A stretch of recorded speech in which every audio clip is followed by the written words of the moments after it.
କରି ଟୋକାଏ ମାତିବେ ଠୋକେ ହେବେ ହଣା ହଣି ସ୍ୱାର୍ଥ ସରିଗଲେ ପାଦେ ଫିଙ୍ଗି ଦେବେ କଟୁତା କହିବେ ବାଣୀ। ଜୟ ଜଗନ୍ନାଥ, ଜୟ ପଞ୍ଚସଖା।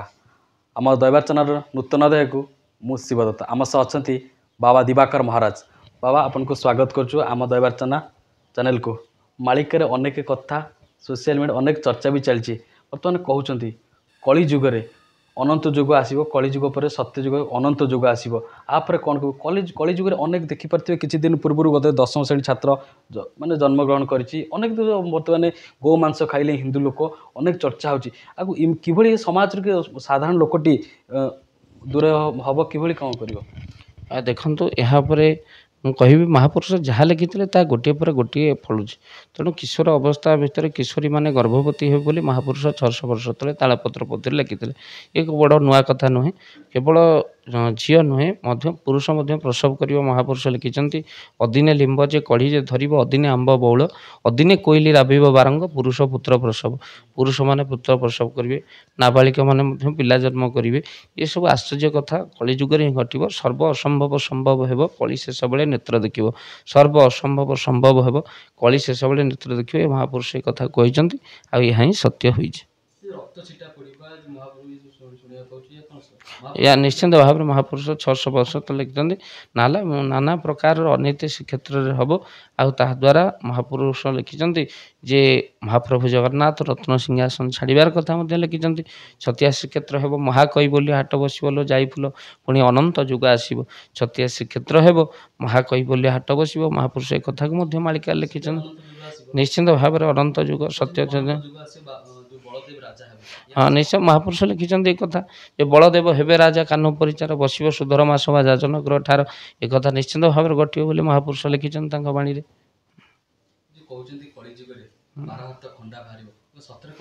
ବାର ହାତ ଖଣ୍ଡା ମାନେ 12 ଲୋକଙ୍କ ହାତରେ ଖଣ୍ଡା ରହିବ।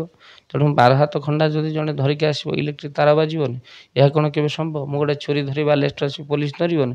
ତେଣୁ ସେଥିପାଇଁ କଥା ହେଉଛି କ'ଣ, 12 ହାତ ଖଣ୍ଡା କହିଲେ ବିଶୃଙ୍ଖଳିତ ହୋଇଯିବ ପରିସ୍ଥିତି। 12 ଲୋକଙ୍କ ହାତରେ ଖଣ୍ଡା ରହିବ, ହିଂସା ବାହାରିବ।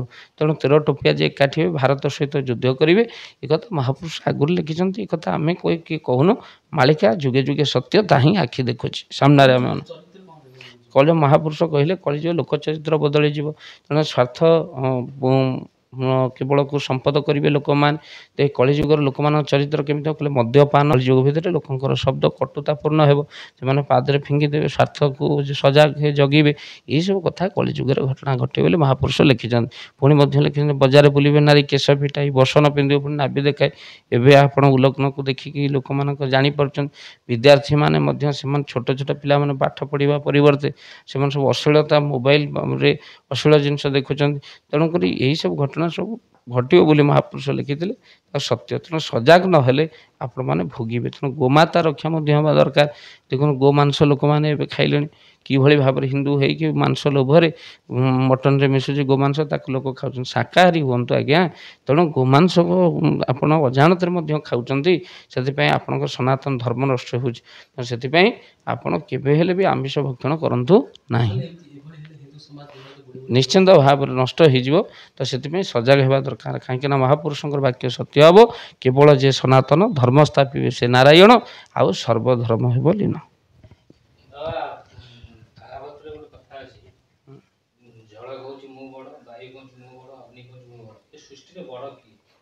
ଦେଖନ୍ତୁ, ଏସବୁ କଥା ହେଉଛି କ'ଣ, ପୁରାଣ ଜଗତରୁ ଯାହା ଶୁଣିବାକୁ ମିଳେ ଯେ ରଥ କହେ ମୁଁ ଦେବତା, ଚକ କହେ ମୁଁ ଦେବତା।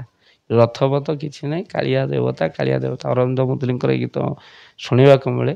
ଜଗତ ଭିତରେ ସମସ୍ତେ କହୁଛନ୍ତି ମୁଁ ବଡ଼ ବୋଲି, କିନ୍ତୁ ବଡ଼ ଏକା କିଏ ବଡ଼ ନା, ବଡ଼ ବଡ଼ ବୋଲି ସଭିଏଁ କୁହନ୍ତି, କେହି ଏଠି ବଡ଼ ନୁହେଁ। ବିଭୁ ଯାହାକୁ କୋଳେ ଧରିଥାଏ ସେଇ ଏକା ବଡ଼ ହୁଏ। ଯାହାକୁ ପ୍ରଭୁ କୋଳରେ ଧରିଥାନ୍ତି ସେଇ ହେଉଛି ବଡ଼। ଜୟ ଜଗନ୍ନାଥ। ଜୟ ଜଗନ୍ନାଥ, ଜୟ ପ୍ରଭୁ। ଆମ ସହ ଥିଲେ ବାବା ଦିବାକର ମହାରାଜ। ଆପଣଙ୍କୁ ଯିଏ ଟେକ୍ନିକ୍ରେ ବୁଝାଉଥିଲେ, ଅନେକ ବି ଚର୍ଚ୍ଚା କରନ୍ତି, ସିଏ ପ୍ରବଚନ ଦିଅନ୍ତି। ତାଙ୍କ କଥାରେ ଏତେ ମଧୁର ଥିଲା ଯେ ଆପଣଙ୍କୁ ଶୁଣିବେ, ଦେଖିବେ, ଲାଇକ୍ ସବସ୍କ୍ରାଇବ୍ କରିବେ। ଜୟ ଜଗନ୍ନାଥ। ଏଇଠି ବିରାମ ଦେଉଛୁ।